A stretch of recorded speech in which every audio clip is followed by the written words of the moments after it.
சொல்லி வரும்போது ஐயா இந்த ஆசன் விளக்குகின்றான்.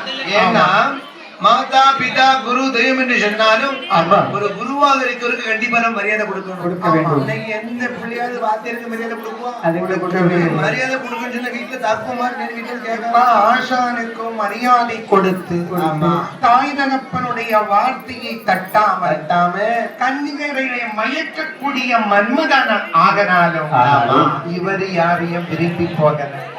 அவர் பெண்களுடைய விருப்பத்திற்கு நடந்தா கல்வன் என்று சொல்லக்கூடிய நேரத்தில் அரசன் சிவரமார்பன் சொல்லுகிறார், உடையாரே கல்வன் இல்லை கல்வின் விழாதே என்று சொல்கிறார்கள். கைலாசமலைக்கு சென்று திருகளுத்து உடையார் என்று குடியிருப்பு விளையிலும் எண்ணு விளையிலும் பூசை அது கொண்டு உலகத்தை நடத்துகிறார். அப்படிப்பட்ட உடையார் தான் அழகாகவே கல்வி கற்க வேண்டும் என்று தீர்க்கடன் அப்படி அரண்மனைக்கு வந்து விட்டார். ஆசானுக்கு காணிக்கையோ ஆசானுக்கு காணிக்கையோ விதக்கடி ஆடாரோ வைத்தார்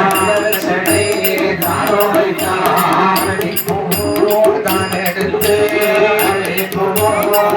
எடுத்து ஆசானி வணங்குவாரா ஆசானி வணங்குவாரா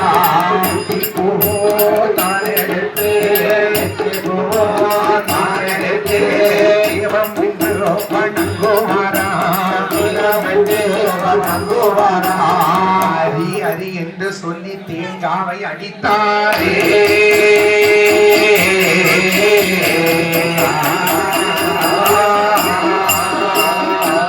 இப்போ நாம தான் வாத்தியார். ஆமா, பிள்ளைகளுக்கு பாடம்லாம் சொல்லி கொடுக்கணும்னு சொல்லி அந்த அண்ணாச்சி வந்து 1000 ரூபாய் கொடுத்து சிறப்பாக என்னுடைய நிகழ்ச்சியை பாராட்டி உள்ளார்கள். அண்ணா அவர்கள் குடும்பத்தார்கள் பிள்ளைகள்